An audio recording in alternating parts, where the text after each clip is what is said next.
Panelistas, 4 expertos que nos ayudarán en el análisis de la clase. Estas son María Jesús Honorato, la Coordinadora Nacional de la Unidad de Currículum y Evaluación;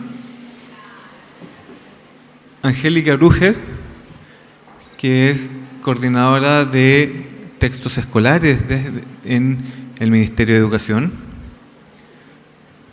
a nuestra profesora Evelyn Cordero y a Roberto Araya.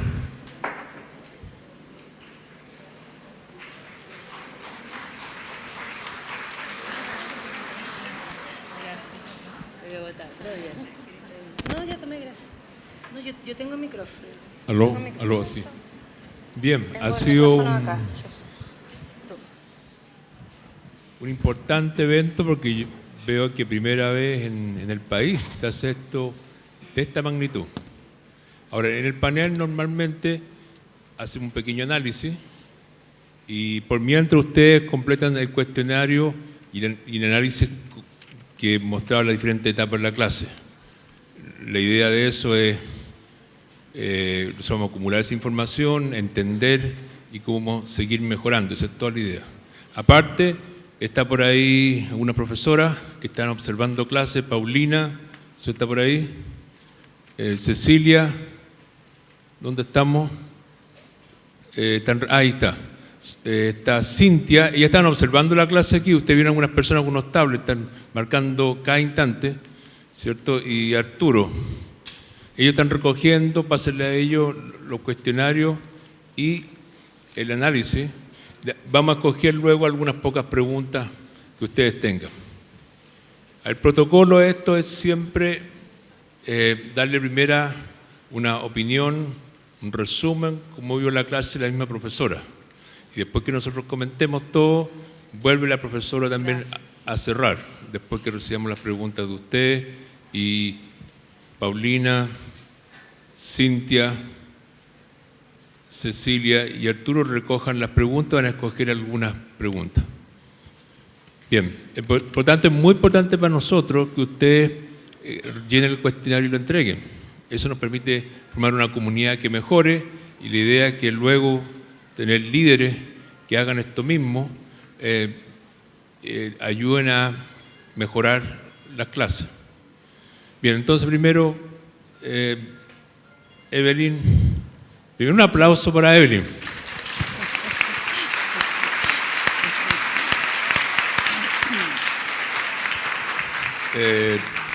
No es simple manejarse con más de 30 niños, 35 niños, completamente desconocidos de 2 escuelas que jamás se habían visto. Ese es un gran desafío. Lo segundo que quiero mencionar es que normalmente en Japón se hacen clases de 45 a 50 minutos. Aquí, para probar una clase completa de un bloque, fueron 90 minutos. Y con niños chicos es un desafío especial. Así que, gracias Evelyn, haznos tú un pequeño resumen primero de la clase. Sí, claro. ¿Aló? ¿Ahí sí me escuchan? Ya. Primero contarles, claro, ya saben que los niños, algunos no se conocían entre ellos, yo tampoco los conocía, y que están en el nivel kinder y que esta planificación está diseñada para primero básico y más o menos la mitad del semestre. Entonces hay una serie de condiciones de entrada que los niños claramente no tenían y sin embargo ese era el desafío y había que hacerlo. Desarrollar conciencia fonológica es la mejor forma de trabajar las habilidades de lectoescritura. Entonces, en ese sentido, a pesar de que los niños eran chiquititos, no tenían mucha experiencia con el sonido inicial de la letra M, me parece que se fueron logrando algunos de los objetivos que yo me tracé al mirar la planificación o la propuesta que hacía Mineduc y la forma en que yo interpreté y cómo yo decidí llevar a cabo la clase. Me parece que lo del texto informativo y el poder aprender algunos datos, memorizarlas, se logró. Esta es una clase, yo quisiera que ustedes sepan que esta guía didáctica y estas actividades para los niños pasan por una secuencia didáctica completa. Y nosotros escogimos la secuencia didáctica donde se formaliza el contenido, que es la secuencia didáctica donde los niños juegan menos, están más haciendo actividad y por lo tanto es un momento más difícil aún. Y sin embargo, a pesar de que estaban algunos dispersos, Cada grupo de chicos fue logrando trabajar lo que se quería trabajar, que era la conciencia fonológica respecto de las palabras que comienzan con y yo podía constatar que eran capaces de ubicar sus dibujos donde correspondía.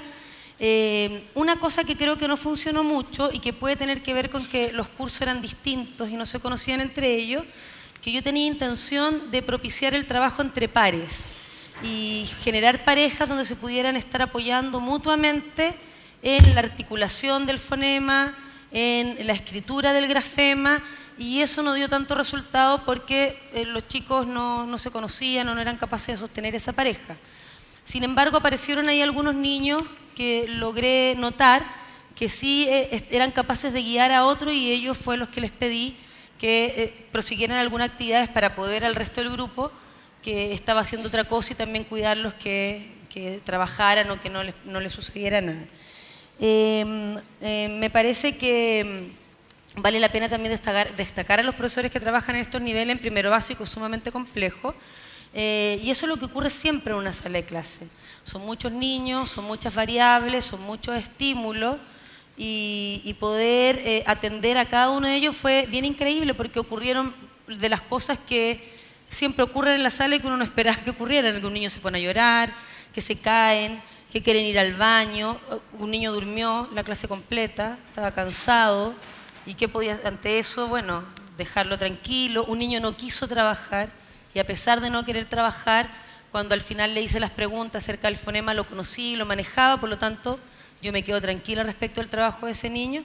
Y nada, el desafío fue enorme y creo que lograron al final irse con la idea de rescatar el fonema respecto de todos los otros sonidos que tenía la palabra, solo sacar el fonema inicial, y que este ejercicio de memoria que hicimos respecto del texto informativo también funcionó. Para darle un poquito más de objetividad a esto que ocurrió, parte de los programas que usamos es el Smart Speech, que es un programa que graba. Yo tenía un montón de micrófonos y aparatos. Un programa estaba grabando todo lo que yo hablaba, y de esa manera uno puede hacer análisis del discurso y ver más o menos cómo se desarrolló el discurso y sacar conclusiones propias, hacer una autoevaluación de la gestión de la clase de uno. Y también había observadores externos. Entonces, estos observadores externos iban tecleando las actividades que se iban desarrollando. Entonces podemos ver, por ejemplo, que el 51% de la clase se trataba de exposición, lo que quiere decir que es el profesor el que sostiene la palabra y el que le dice o incita a los niños a hacer cosas, y eso tiene que ver porque la actividad que escogimos es una actividad donde efectivamente el profesor es el que mantiene más tiempo la batuta, digamos. Tenemos el 26,3% en trabajos en hacer preguntas y responder, moverse por los grupos, esperar, por ahí está responder preguntas, moverse por los grupos. Si ustedes hubieran tenido acceso a esta aplicación, hubieran podido estar haciendo también esta observación de esta forma. Y eso, para cuando uno observa clase, ayuda bastante porque salimos un poco de la esfera de la impresión o de los sentimientos que tal vez nos genera lo que hemos visto, y nos vamos a la esfera de los datos, y los datos sirven. Para mí, así, yo he hecho varias clases públicas y me es útil ver esos datos porque me doy cuenta si la clase cumplió o no cumplió los objetivos para los cuales había sido diseñada. Por otro lado está la observación de los estudiantes. Habían otros docentes por aquí observando a estudiantes, y podemos ver que coincide entre el tiempo que el profesor tiene la palabra y el tiempo que los estudiantes tienen que escuchar al profesor. Y eso tiene que ver con las características de esta unidad en particular, que es la unidad 5 de la ficha. Hay otras unidades donde es más tiempo el que los niños desarrollan la actividad que el profesor. Está también, ellos responden preguntas, se fijan, estas personas no están haciendo la observación juntos, y sin embargo coinciden lo que se ve que desarrollan los niños con lo que se ve que desarrollan los profesores. Y por último, mostrarles lo que les contaba del Smart Speech, que es esta grabación de todo el discurso de la clase, y esto genera grafos. Entonces, uno le puede decir al programa, como esta es una clase de conciencia fonológica, y lo que debería predominar en la clase son palabras con sonido nosotros le podemos decir al programa, dime cuántas veces estuvo presente en el discurso el sonido Y el programa junta en esos grafos donde mientras más grueso es el contorno del concepto es que estuvo más presente en el discurso, y también te muestra las conexiones que hace. Entonces yo puedo ver, por ejemplo, que lo que más hacía era decir palabras con sonido señalar estudiantes para que también me las dijeran y felicitar a los estudiantes que iban diciendo bien estas palabras y reforzar su respuesta. Y eso es algo que ya no lo digo yo, está en mi discurso y se puede ver a partir de estas muestras, de estos grafos. Entonces es un poco para contarle que además de la observación de clase, o hacer la clase, se están desarrollando estas tecnologías que les van a permitir después a ustedes en sus propias clases autoevaluar su gestión en el aula. Y eso como dato adicional. Bien, Evelyn, muchas gracias. Yo creo que le daría nuevamente un fuerte aplauso a Evelyn. Gracias. Evelyn, aparte de las cámaras y el micrófono, tenía otro micrófono que grababa, subía a la nube, transcribía, y tenía 4 observadores que estaban marcando aquí, que uno marca los principales eventos y después sirven de análisis. La idea es que después ustedes aprendan a hacer esas marcaciones y uno mismo se ve y dice, esto es, y en fin, cómo puedo ir ajustando, ¿cierto?, mi propia práctica docente. Eso es muy importante y es una de las cosas que en Oriente se ha estado desarrollando bastante, que el profesor tenga retroalimentación inmediata. Entonces por ahí están las 4 profesoras que pueden levantar las manos. Ellas estaban aquí observando con un tablet, no sé si las vieron aquí atrás, que estaban marcando puntos, ¿cierto? Perdón, 3 profesoras y un profesor, Arturo. Arturo no se puede olvidar, Arturo Prat. Levanta la mano Arturo Prat. Es profesor que trabaja con nosotros y 3 profesoras. Muy bien. Entonces veamos ahora, María Jesús, tu observación. Bueno, lo primero es que pienso que al observarte, Evelyn, la verdad es que, y al observar la situación, de verdad vuelvo a constatar que ser profesora de primero básico y de parvulario es una tarea enorme, enorme. O sea, de verdad, lograr hacer lo que hiciste y lo que hace una profesora desde primer ciclo y de primero básico es realmente confirma lo que dijimos en la mañana, que de verdad aquí están las mejores. O sea, de verdad.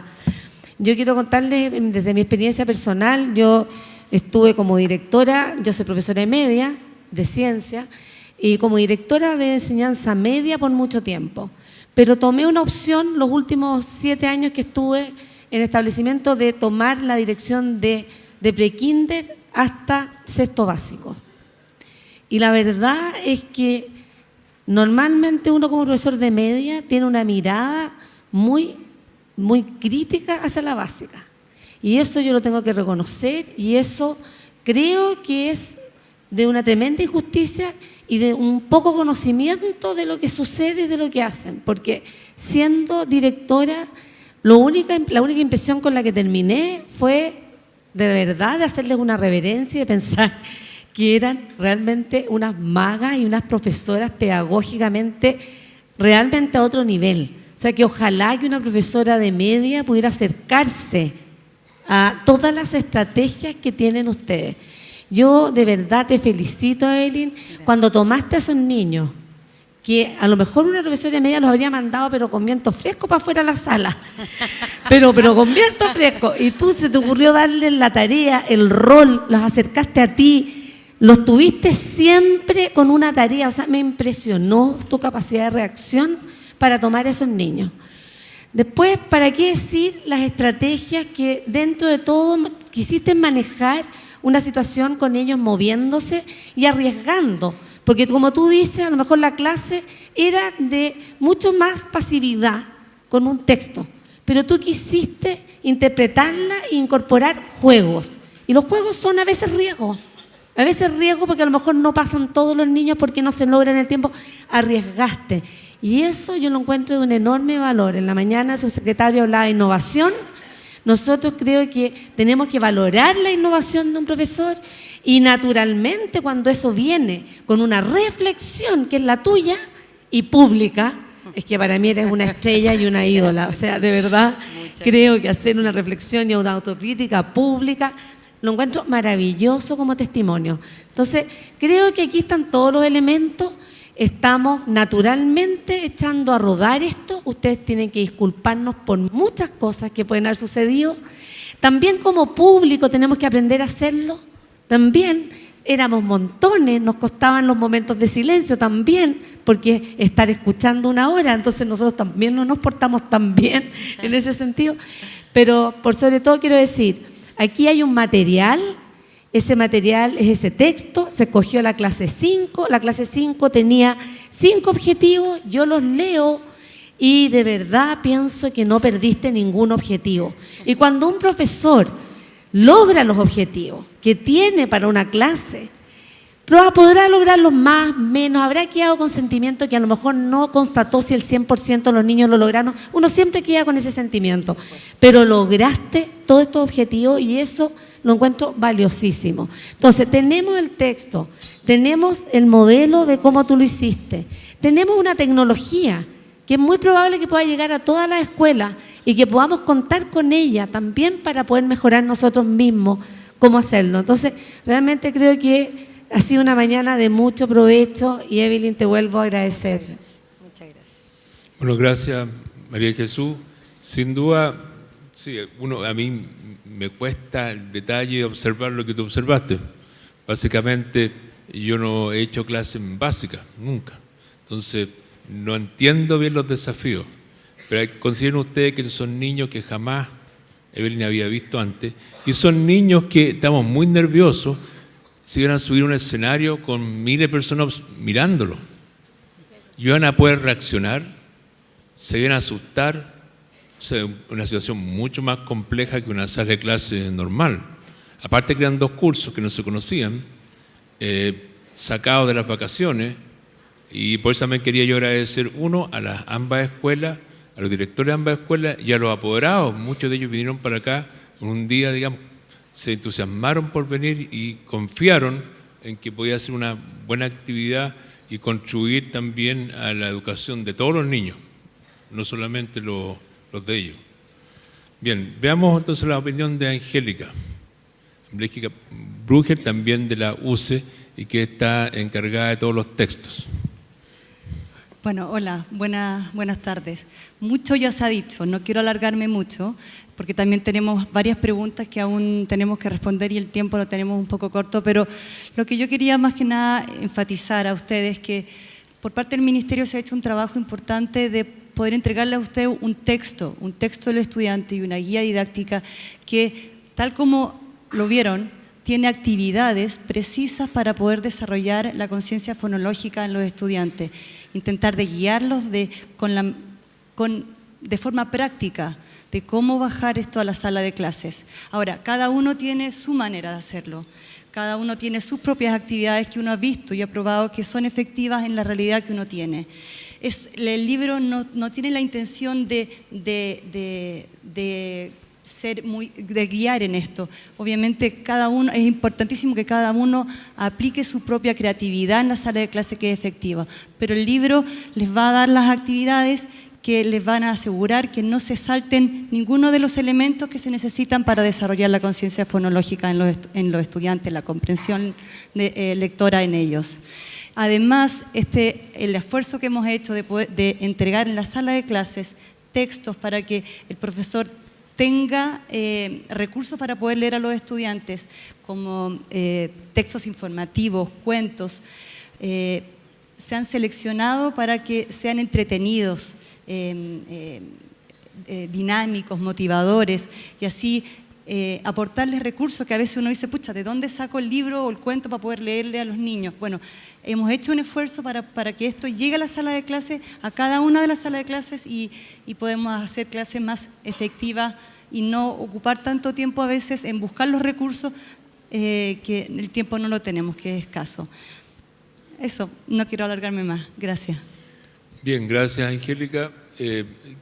Mientras me llegan algunas preguntas, Paulina, Juan José, vamos a leer 2 o 3 preguntas porque estamos atrasados, ¿cierto? Pero por lo menos 2 o 3 interesantes para que entre todos aquí las veamos. Entonces, Ok, la primera, si la pueden leer y quién la responde. ¿Las preguntas? Sí. Acá dice, ¿cómo da cuenta que el estudiante desarrolló habilidades cognitivas? ¿Cuál estrategia fue la empleada para regular la conducta y aprendizaje? Las preguntas de cierre apuntan al objetivo de la clase. Son varias preguntas. Cuando hablamos de cómo dar cuenta que ha desarrollado habilidades cognitivas, necesitamos más tiempo para poder establecer qué habilidades se han desarrollado, de qué manera y cuánto se ha logrado desarrollar. Esta es una clase nada más, es muy acotado lo que tenemos para ver y por lo tanto vamos a responder en base a otra experiencia. Estrategia empleada para regular la conducta y el aprendizaje. Lo que yo intenté hacer es atender a las demandas que cada uno de los niños tenía, por difícil que eso fuera, no dejar pasar lo que pudiera estar pasando en la sala de clase. Y creo que eso es una buena estrategia, es compleja, es difícil, es agotadora, pero los niños se sienten vistos, se sienten acogidos y por lo tanto después son capaces de ceder, de participar, de colaborar en lo que uno quiere que colabore. Y preguntas al cierre. Yo no hice las preguntas que me había propuesto, todas las que había propuesto al cierre, pero la idea de las preguntas al cierre es que efectivamente retomen los objetivos o lo que se levantó como objetivos de clase en el inicio. Acá los niños estaban muy cansados y lo que yo quería era constatar que el objetivo de conciencia fonológica del fonema M estaba y luego permitir que se fueran porque ya estaban muy cansados, ¿no? Pero uno debiera, en el contexto de una sala, en otras circunstancias, debiera estar amarrado lo que uno hace al inicio, cómo propone esos objetivos y cómo lo vincula con el cierre. Aquí yo tengo una pregunta que me parece fundamental aclararla y que es una muy buena pregunta y dice, ¿cómo vinculamos la comprensión de un texto si nos centramos en la decodificación y la conciencia fonológica? ¿Se puede separar este proceso? Claramente no es la idea separar el proceso en el sentido de que el texto está desarrollado bajo una metodología de aprendizaje balanceado. Balanceado significa que no dejamos de lado la comprensión ni la decodificación.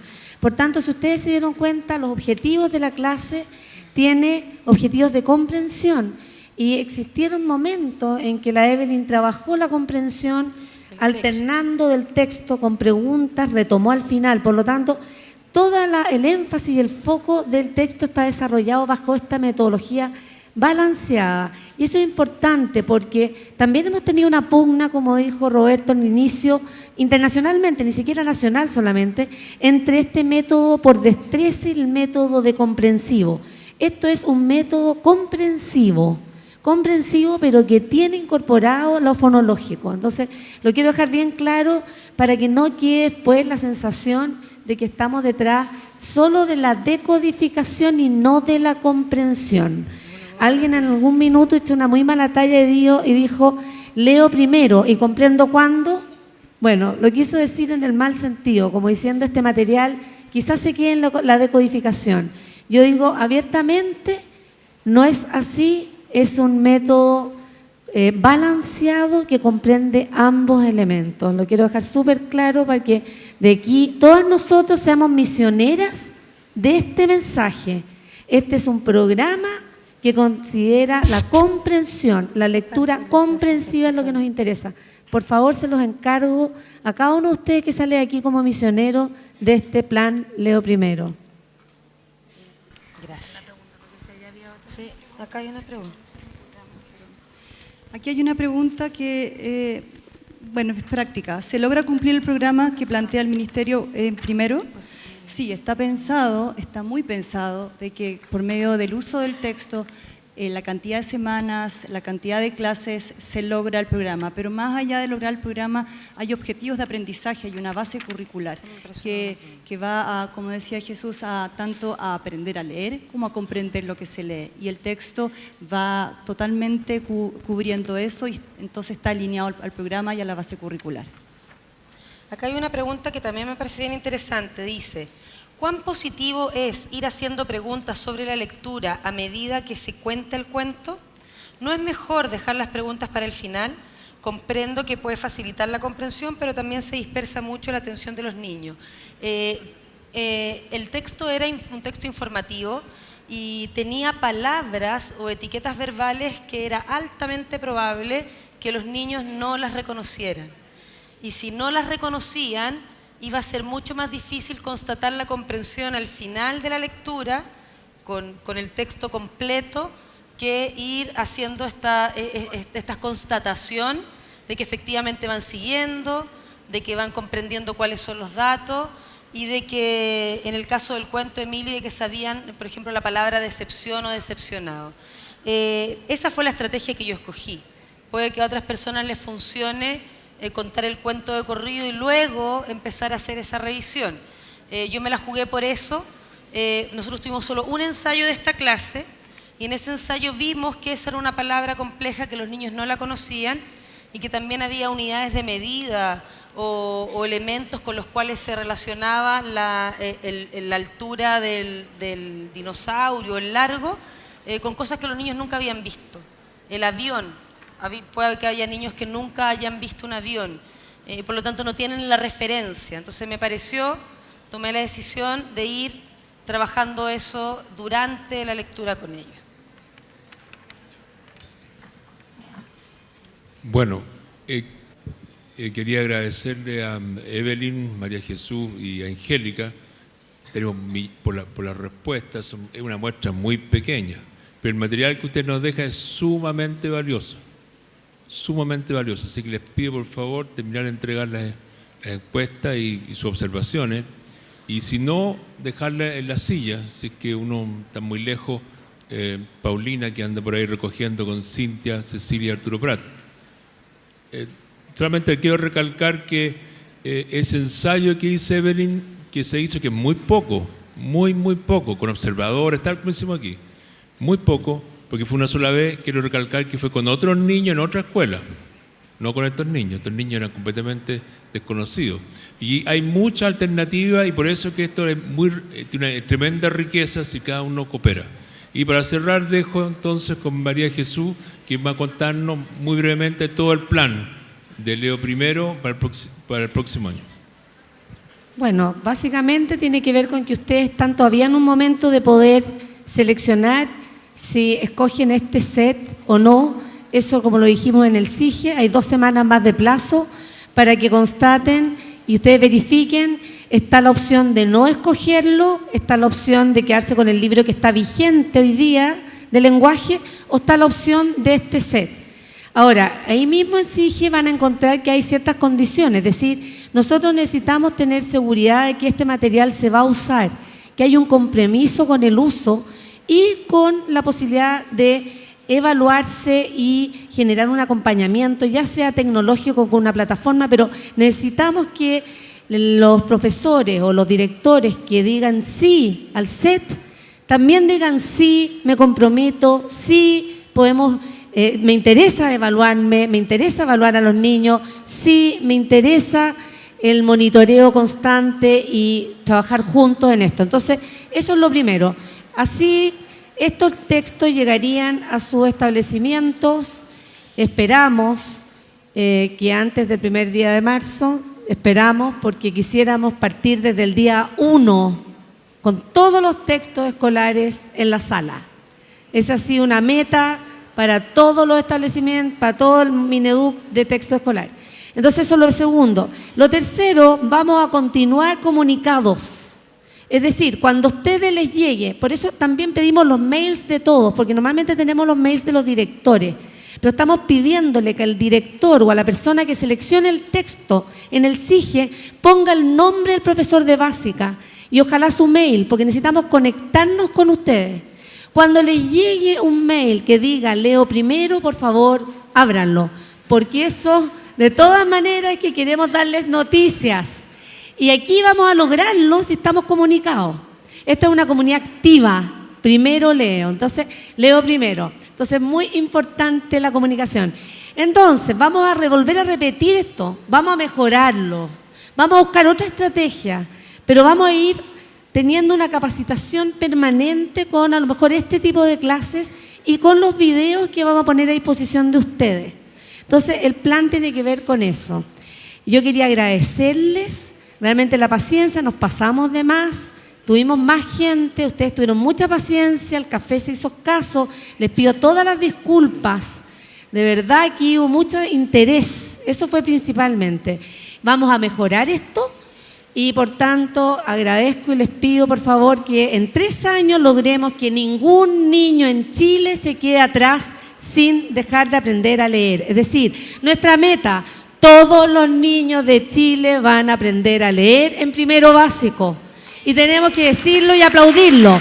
Todos los niños de Chile van a aprender a leer en primero básico. Por tanto, además, quiero decirles como cierre, próximamente nos vamos a reunir con directores y sostenedores, porque ellos son los que primero tienen que tener esto claro para que los apoyen a ustedes rabiosamente. Eso. Muchas gracias y nos estamos viendo.